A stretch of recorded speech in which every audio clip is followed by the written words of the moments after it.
তোমার নাম কি? দীপা হালদার। তুমি কোন ক্লাসে পড়ো? 10। হ্যাঁ, তুমি কি কাজ করছো এখন? এই যে স্যার, এটা একটা পাখা বানাচ্ছি। আচ্ছা, আর তুমি কি করছো? ওর সঙ্গে হেল্প করছি। আচ্ছা আচ্ছা, খুব ভালো।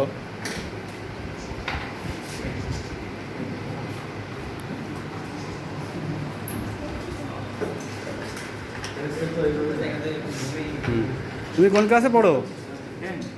10। তোমার নাম কি? আচ্ছা আচ্ছা, তুমি কি কাজ করছো এখন?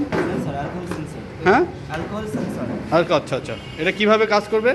এখানটা হচ্ছে এখন কমপ্লিট হয়নি। এখানটায় মোটর থাকবে একটা, এখানটায় সামনে যদি হাত দেওয়া হয় বা মানে অ্যালকোহল রাখা হয় তাহলে এই যে লাইট আচ্ছা আচ্ছা, ব্লিঙ্ক করবে।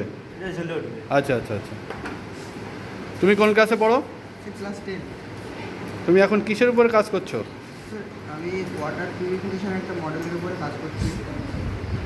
ওয়াটার পিউরিফিকেশান, তার মানে জল পরিষ্কার হবে যাতে পরিশুদ্ধভাবে মানুষ ব্যবহার করতে পারে, তাই তো?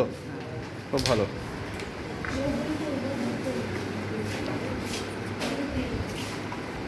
এখানে এটা লাগা। আচ্ছা মাস্টারমশাই, তাহলে আপনার সাবজেক্ট ফিজিক্স? Pure science. আচ্ছা আচ্ছা, আপনার বাচ্চারা যে প্রজেক্টগুলো করছে তারা আপনার কি মনে হয় এগুলো খুব কাজে দেবে মানুষের? এটা তারা ভবিষ্যতে উৎসাহ পাবে আরো বড় কিছু করার। আচ্ছা আচ্ছা, বিশেষ করে বিজ্ঞানের প্রতি তাদের আকর্ষণটা বাড়বে আরো ভবিষ্যতে। তাহলে এটিএল ল্যাব এই বিষয়ে সহযোগিতা করছে?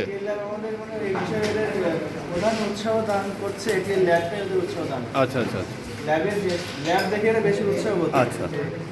ওখানে গেলে আমি সমস্ত জিনিস পেয়ে যাবো, আমি করতে পারবো। ঠিক আছে ঠিক আছে, ধন্যবাদ স্যার।